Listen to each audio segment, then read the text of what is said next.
안녕하십니까, 팟개비입니다. 이번 영상에서는 잘 쓴 글과 못 쓴 글을 비교해 보겠습니다. 비교적 좀 잘 쓴 글 하나하고 조금 못 쓴 글, 그리고 아주 못 쓴 글을 비교를 해 볼 겁니다.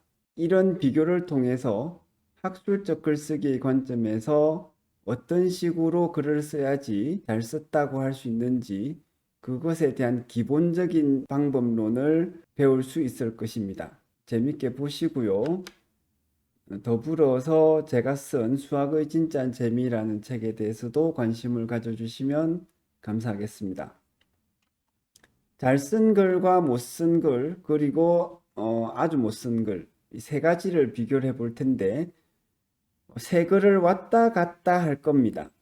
그래서 이것이 조금 헷갈리지 않도록 어떤 점에서 여러분들이 지금 보고 있는 글이 잘 쓴 글인지 못 쓴 글인지 아주 못 쓴 글인지 헷갈리지 않도록 하기 위해서 글을 색깔로 표시를 했습니다. 그래서 잘 쓴 글은 지금처럼 검은 글씨고요. 조금 못 쓴 글은 갈색 글씨로 표시했습니다. 그리고 아주 못 쓴 글은 빨간 글씨로 표시했습니다. 그리고 지금 보시는 이 세 가지의 글들은 실제로 학생들이 쓰는 글을 예시로 가지고 온 것입니다. 그런데 그 학생들의 실제 글을 그대로 가지고 온 것이 아니라 제가 설명을 하기 위해서 필요한 특징들을 조금 강화를 하면서 전부 다 다시 썼습니다.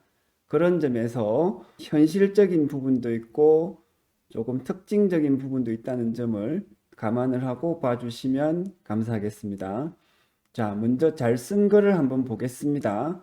잘 쓴 글을 보시면 여러분들이 처음에 학술적 글쓰기의 관점에서 잘 쓴 글은 평범해 보입니다. 그래서 특별히 잘 썼다는 느낌을 갖지 못하실 거예요. 저도 학생 때 좀 그렇게 느꼈습니다. 그래서 이 잘 쓴 글의 특징을 분명하게 설명을 듣지 않았을 때 이 특징을 캐치해서 빨리빨리 학습을 하는 것에 어려움이 생깁니다. 그래서 이 동영상을 제가 만든 이유도 거기에 있습니다. 굉장히 평범해 보이는 잘 쓴 글의 특징을 분명하게 설명을 해서 여러분들이 글쓰기를 연습을 할 때 인식을 하고 계속 노력을 경주를 해야 됩니다. 자, 첫 번째 잘 쓴 글을 보시면 첫 문장을 읽으면 이 문장이죠. 나는 이 글에서 대학 입학이 있어서 사회적 소수자를 우선 고려하여 혜택을 주는 소수 집단 우대 정책에 대하여 반대한다는 입장을 펼치려 한다. 이 문장이 좋죠. 어떤 점에서 좋으냐 하면 이 문장을 읽으면 이 글 전체에서 저자, 글 쓴 사람이 무슨 말을 하려고 하는지를 알 수가 있습니다. 그래서 잘 쓴 글이 되려면 자기가 말하려고 하는 바가, 즉 글쓴이가 말하려고 하는 바가 그 귀에 그대로 쓰여 있어야 되죠. 그렇지 않으면 글을 읽는 사람이 글쓴이가 무슨 말을 하려고 하는지 알 수가 없습니다. 굉장히 당연한 이야기인데 일반적으로 학생들이 쓰는 조금 실수를 하는 글들을 보면 특히 학술적 글쓰기 강의를 듣고 나서도 여전히 그런 실수를 많이 하는데 그 실수하는 글을 보면 이것이 안 됩니다. 그리고 제가 학술적 글쓰기를 성균관대학교에서 지도를 하고 저도 학술적인 글을 많이 쓰지만 이것이 굉장히 어려워요. 그 점을 이해를 하시고 조금 못 쓴 글을 비교를 해 보겠습니다. 조금 못 쓴 글을 보시면 자, 첫 문장을 보겠습니다. 이 문장. 현재 지원병 제도는 우리나라와 같은 분단 국가 혹은 다수의 병력이 필요한 상황에 처해 있는 국가를 제외하고 대부분의 국가에 채택하고 있는 제도이다. 그래서 현재 지원병 제도는 어떤 제도인지를 설명을 했습니다. 이 문장이 이 글에서 저자가 말하려고 하는 바를 나타낼까요? 아닌 것 같죠? 지원병 제도를 설명하려고 하는 것인가? 그럴 수도 있고 아닐 수도 있습니다. 그런데 불확실해요. 그래서 다음 문장을 보시면 아니라는 것이 금방 드러납니다. 즉 그렇다면 이 문장을 읽는 거죠. 그렇다면 이 국가들은 지원병제가 모병제나 유급대리인을 허용하는 징병제보다 정책적 명분이 타당하다고 생각하는 것인가? 이렇게 나왔으면 이 문장은 이 글에서 말하려고 하는 바가 아니고 아마도 이 질문에 대한 답이 이 글에서 말하려고 하는 것이 아닐까라고 독자들이 느끼게 됩니다. 그래서 이 다음에 의문문이 나왔으면 이 다음에 나오는 것이 이제 중요하게 되겠죠. 어떻게 중요하게 되냐면 이 질문에 대한 답이 나와야 됩니다. 그런데 또 다른 질문이 이어지고 있습니다. 그렇지 않다면 그들은 경제적으로 지원병 제도가 합리적인 선택이라고 생각하는 것인가? 또 질문이 하나 더 있어요. 질문이 세 개가 연결되는 것이죠. 또 두 가지 이유가 아니라면 모병제를 할 만큼 특수한 상황에 놓이지 않아 그 필요성을 느끼지 못하는 것인가? 세 가지씩이나 이렇게 질문해 놓으면 무슨 말을 하려고 하는지 독자가 분명히 알 수가 없습니다.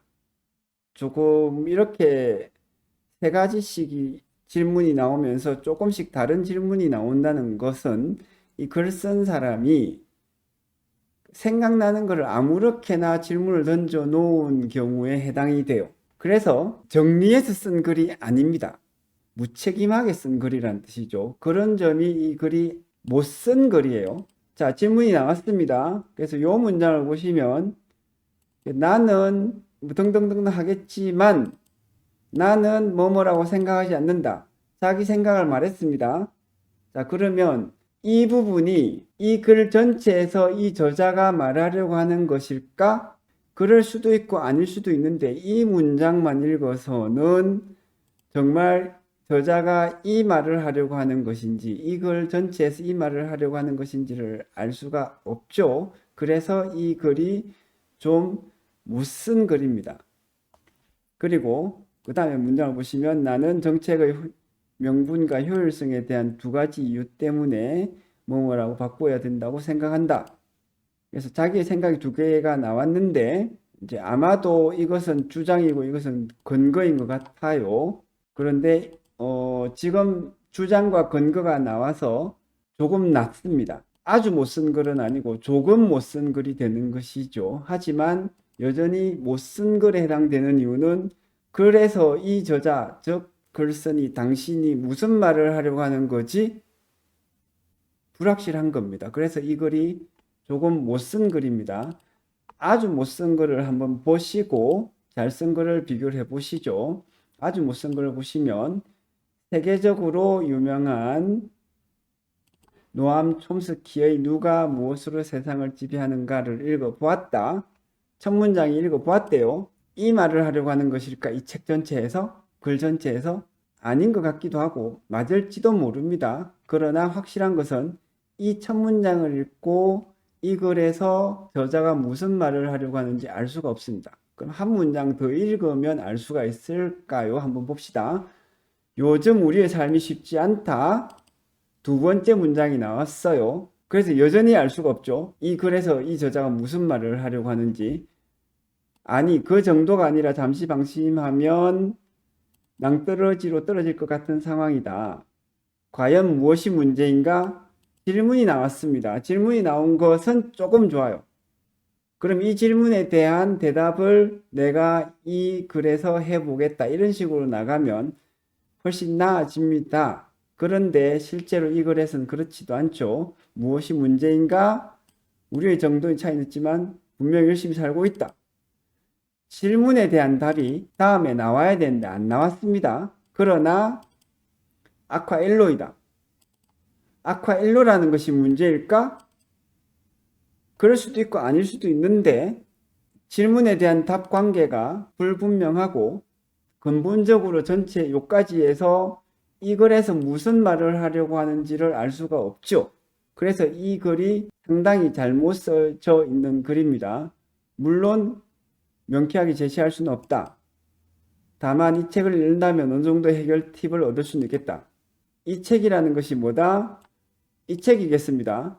그러면 여기까지 읽었을 때 이 저자가 이 현재 보시는 이 빨간 글씨로 된 이 글을 쓴 저자가 자기 글에서 무슨 말을 하려고 하는지 독자가 읽고 알 수가 없습니다. 이것이 글을 못 쓴 가장 흔하고 중요한 방식입니다. 글을 읽었는데 이 글을 읽고 글 저자가 무슨 말을 하려고 하는지 알 수가 없어요. 최악이죠. 그 최악이 어떤 식으로 나타나냐 하면 자기가 말하려고 하는 바를 자기가 문장으로 분명하게 써놓지 않았습니다. 이것이 오늘 이 영상에서의 가장 중요한 주제입니다. 제가 강조하고자 하는 설명의 포인트죠. 잘 쓴 글을 여기에서 다시 비교해 보겠습니다. 첫 문장을 보시면 나는 이 글에서 소수 집단 우대 정책에 대하여 반대한다는 입장을 펼치려 한다. 이 문장을 읽으면 이 글 전체에서 이런 내용을 읽게 되겠군 알 수가 있어요. 이것이 가장 중요합니다. 그리고 아까 잘못 쓴 글들을 보셔서 알겠지만 이렇게 자기가 글에서 무슨 말을 하려고 하는지를 단도직입적으로 분명하게 알 수 있도록 쓰는 것이 쉽지가 않습니다. 그래서 여기서 그 다음에 이제 이 문장이 조금 안 좋은 것은 문장이 길죠? 그래서 좀 좋게 하려면 이렇게 하는 것이 더 좋습니다. 나는 이 글에서 소수 집단 우대 정책에 대하여 반대하는 입장을 표시를 한다. 훨씬 더 짧아졌죠? 짧게 만드느라고 뺀 문장은 어떻게 하냐면 부연 설명으로 달아줍니다. 이런 식으로 말이죠. 그 다음에 이렇게 해주면 훨씬 더 문장들이 짧아지면서 읽기가 더 좋아집니다. 그래서 학술적 글쓰기는 문장을 미사역으로 꾸미기 위해서 쓰는 글이 아니고 내가 가지고 있는 진지한 생각을 독자에게 쉽고 빠르게 잘 전달하기 위한 글이기 때문에 기교 없이 자기 생각을 분명하고 단도직입적으로 선명하게 그렇게 전달하는 것이 가장 잘 쓴 글입니다. 이런 점에서 주로 우리가 특히 한국에서 글쓰기를 배울 때는 국어 시간에 문학을 통해서 배우는 경향이 있고 그러다 보면 문학적 기교로서 미사여구를 잘 넣어서 감동적으로 표현하는 것을 잘 쓴 글이라고 설명을 듣는 경우가 많습니다. 그리고 거기에서 많은 오해가 따라오죠. 미사여구가 들어가면 잘 쓴 글이고 현학적으로 뭔가 있어 보이는 글이 잘 쓴 글이다. 이런 식으로 오해하는 사람이 많습니다. 저도 물론 그랬고 대학교에서 학생들 글쓰기를 가르치다 보면 꽤 글을 잘 쓰는 학생들이 그런 편견에 사로잡혀 있습니다. 그래서 그것을 깨는데 조금 시간이 걸리는 경우가 많은데 제 경우에는 이제 저희가 공부할 때 대학교에서 학술적 글쓰기 자체를 분명하게 가르쳐 주는 과목이 없었기 때문에 이 편견을 깨는데 굉장히 시간이 오래 걸렸습니다. 저 같은 경우는 한 10년 이상 조금 미사여구와 현학적인 글이 잘 쓴 글이다라는 이 잘못된 편견을 10년 이상 가지고 있었던 것 같아요. 10년 이상 가지고 있었던 것 같다라는 것은 어쩌면 한 20년 정도 가지고 있었는지도 모르겠습니다.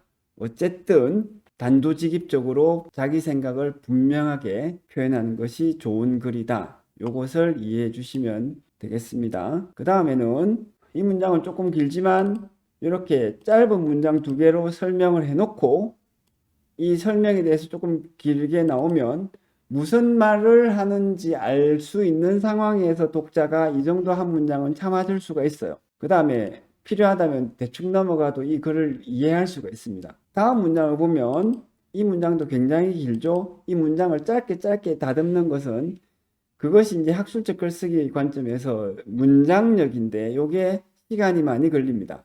이것은 다른 영상에서 제가 예시를 좀 보여드리겠습니다. 근데 지금 한꺼번에 너무 많은 설명을 하면 좀 어렵게 보일 수 있으니까 단순한 초점을 가지고 설명을 해 나가겠습니다. 그것이 뭐냐면 글을 읽었을 때 저자가 무슨 말을 하려고 하는지 쉽고 분명하게 알 수 있도록 그렇게 써야 되고 그러려면 저자가 생각하는 바가 그대로 글자로 쓰여 있어야 됩니다. 지금 비교적 잘 쓴 글이 이 점에서 괜찮은 것이죠. 자, 다시 조금 안 좋은 글로 돌아가 보면 이 글을 보시면 이 문장이 군더더기예요. 현재 지원병 제도는 이런 제도다. 그래서 무슨 말을 하려고 하는 거지? 이런 식으로 되면 썩 좋지 않습니다. 그래서 이제 이 질문들을 정리를 해서 자기가 생각하는 바에 대한 질문을 하나로 묶어내는 것이 좋아요. 자기의 생각이라는 것은 진지한 생각인 경우에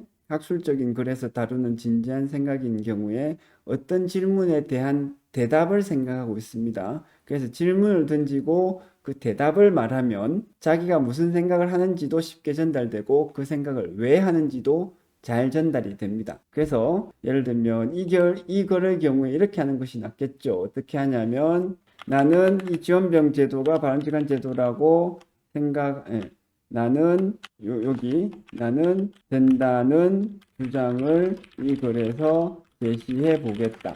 이렇게 쓰는 것이 좋습니다. 그러면 적어도 이 문장에서 이 앞문장에서는 허우적대다가 도대체 무슨 말을 하려고 하는 거지? 독자가 의문을 가지고 있다가 이 마지막 문장에서라도 이 글 전체에서 이 사람은 이 말을 하려고 하는구나. 요것을 알 수라도 있는 겁니다. 근데 그것이 안 돼 있는 것이죠. 더 나쁜 경우를 다시 보시면 빨간색이니까 아주 나쁜 글이 되겠습니다. 과연 무엇이 문제인가? 이 글이 조금 나은 것은 이 질문을 해놓고는 이 질문에 대한 답이 간접적으로 조금 나와 있는 거라고 볼 수도 있습니다. 그 점에서 조금 나은 편이고요.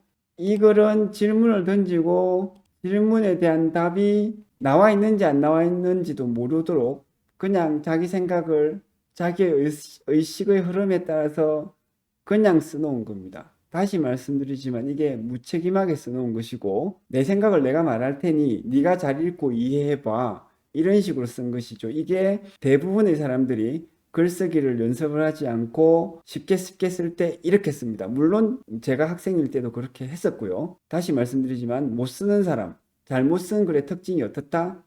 원인적인 면, 즉 글 쓰는 사람의 동기가 그래요. 뭐냐면 내 생각을 내가 마음대로 쓸 테니까 독자 네가 잘 읽고 네 나름대로 잘 이해해봐. 이게 못 쓴 글의 공통적인 특징이고 굉장히 중요한 특징이면서 못 쓴 글이 잘못 쓴 글인 7, 80%의 이유 이상입니다. 그래서 잘 쓰려면 책임 있게 써야 되고요. 글을 읽는 사람이 내 글을 읽고 내가 써놓은 것을 읽고 무엇을 알 수 있겠는지 반문을 해 나가면서 따져가면서 생각을 해 나가면서 써야 됩니다. 그래서 이렇게 쓰면 이 사람이 이걸 이해할 수 있겠거니 라고 생각하면서 써야 되고 그 답은 뭐냐면 예를 들면 이 문장을 읽고 외우면 즉 이 문장 그대로가 내가 말하려고 하는 바야 이렇게 돼야 됩니다. 예를 들면 세상살이는 나날이 각박해지고 경제적 상황은 점점 악화일로이다.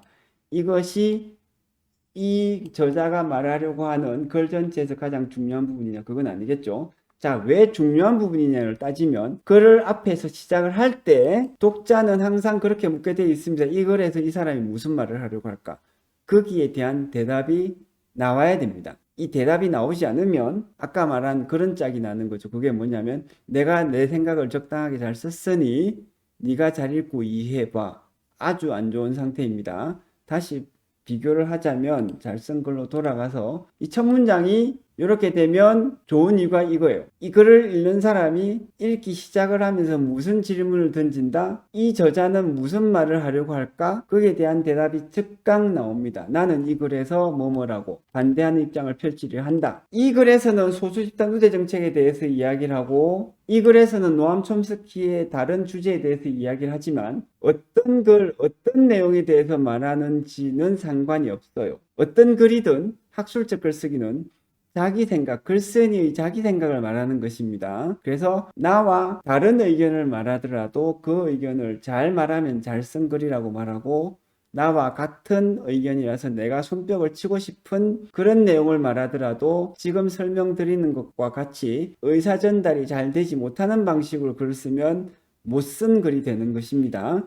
다시 돌아와서 이거를 보시면 첫 문장을 읽으면 독자가 알고 싶어하는 내용에 대해서 답이 있어요. 그리고 그것이 단도직입적으로 나오죠. 이것이 단도직입적이라는 측면에서 이것은 두괄식 해당이 되겠습니다. 그래서 이 문장이 좀 좋은 것이고 비교를 하자면 이렇게 썼다고 할 때 지금 이 문단에서 주장이 결국 자기가 하려고 하는 말이 문단의 뒷부분에서 나오지 않습니까? 이게 국어 시간에 배운 미괄식이죠. 이 미괄식이 두괄식보다 안 좋아요. 왜냐하면 괜히 독자로 하여금 궁금하게 그러다가 잘못하면 지치게 만들기 때문입니다. 잘못하면 독자가 여기까지 읽다가 그냥 읽지를 않고 관둡니다. 이런 식으로 말하는 것은 별로 좋지는 않아요. 나중에 제가 글쓰기의 기교적인 측면을 이야기를 할 때 약간 밀당하듯이 독자들로 하여금 조금의 의문을 가지고 그 다음 문장을 읽도록 하는 추진력을 느끼도록 하는 그런 글쓰기 기교를 설명을 드릴 겁니다. 하지만 그런 기교보다 중요한 것은 기본이 중요하고 기본이 90% 이상입니다. 즉 글을 잘 쓰기 위해서는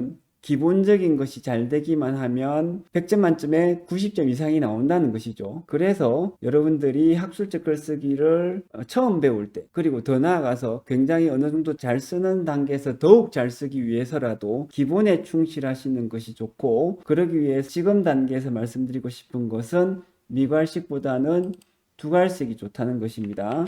어떤 면에서 자기가 말하려고 하는 바 그리고 독자가 읽어야 되는 바를 단도직입적으로 상대방이 기다리지 않고 바로 할 수 있도록 해줘야 됩니다. 이런 것은 굳이 학술적 글쓰기에 한정이 되지 않고 그냥 엔터테인먼트에 해당이 되는 영화나 소설이나 이런 표현에 대해서도 공통이에요. 나중에 그런 예시 사례들을 좀 보여드리겠습니다. 제가 성균관대학교의 학술적 글쓰기를 강의를 할 때 그런 예시들을 많이 다양한 출처에서 제시를 하는데, 이런 것은 이제 여러분들에게 조금 더 확신을 가지고 제가 설명하는 좋은 글쓰기의 기초를 수긍하고 받아들이고 따르도록 하는 동기 유발 차원에서 중요하죠. 어쨌든 그것은 그런 것까지 지금 이 영상에서 한꺼번에 하면 너무 길어지기 때문에 지금 이 영상은 단 하나의 단순한 내용에 최대한 집중하겠습니다. 그래서 자기가 말하려고 하는 바가 그대로 쓰여 있어야 되고 그것이 최대한 단도직입적으로 빨리 나오는 것이 좋다. 순간순간 그래야 됩니다. 지금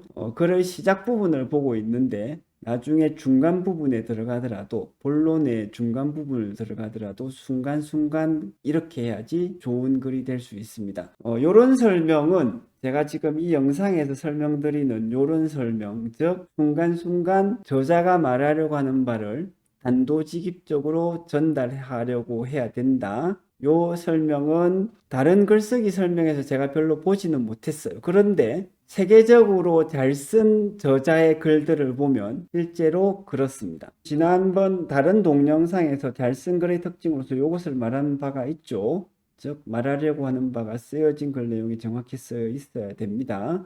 요거 예시를 통해서 설명을 드렸고, 여기에 더해서 단도직입적으로 즉시 이 문장이 제시되어야 된다는 것도 덧붙여서 설명을 했습니다.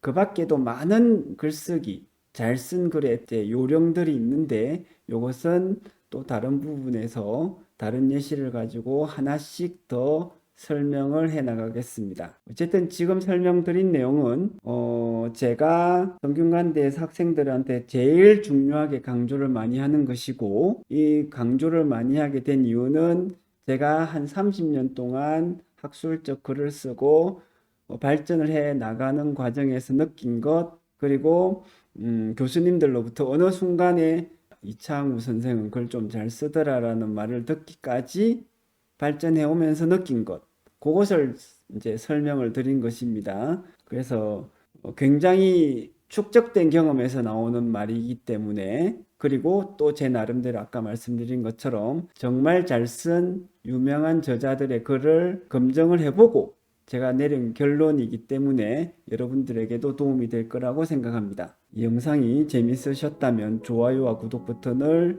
눌러주시면 감사하겠습니다. 그리고 더불어서 제가 쓴 이 책에 대해서도 관심을 가져주세요. 감사합니다.